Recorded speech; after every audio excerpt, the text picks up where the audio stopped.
प्याज भाई, लगता है अब हमारा जमाना खत्म होने वाला है। अब योगी और साधक हमसे दूर भाग रहे हैं। हाँ लहसुन भाई, अब तो राजयोगी भी हमें देखना नहीं चाहते।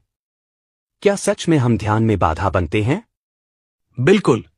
आध्यात्म में कहा गया है, भोजन जैसा होगा वैसा ही मन बनेगा।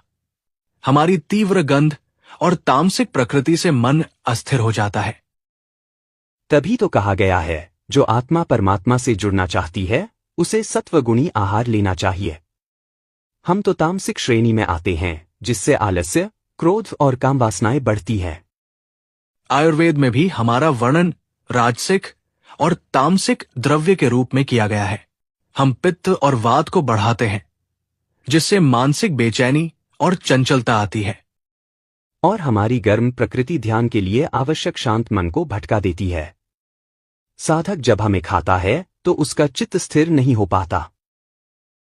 वैज्ञानिक दृष्टिकोण से भी हमें देखने पर चौंकाने वाले तथ्य सामने आते हैं। हम दोनों में ऐसे सल्फर युक्त तत्व होते हैं जो मस्तिष्क की तरंगों को उत्तेजित करते हैं।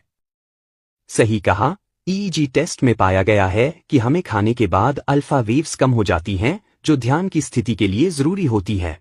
यही कारण है कि कई हाई लेवल कॉन्शियसनेस वाले लोग जैसे वैज्ञानिक निकोला टेस्ला या ध्यान योगी हमारे सेवन से बचते थे। तो अब हमें यह मान ही लेना चाहिए कि साधकों के रास्ते में हम बाधा हैं। सच है भाई, हम दुनिया की नजर में स्वाद तो बढ़ाते हैं पर योग बल घटा देते हैं।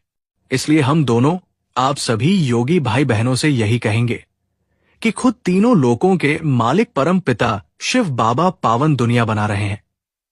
आप सभी, हम दोनों के चक्कर में अपना कल्प भर का भाग्य क्यों गवा रहे हो? हमारे चक्कर में क्यों श्रीमत तोड़कर बाबा से दूर हो?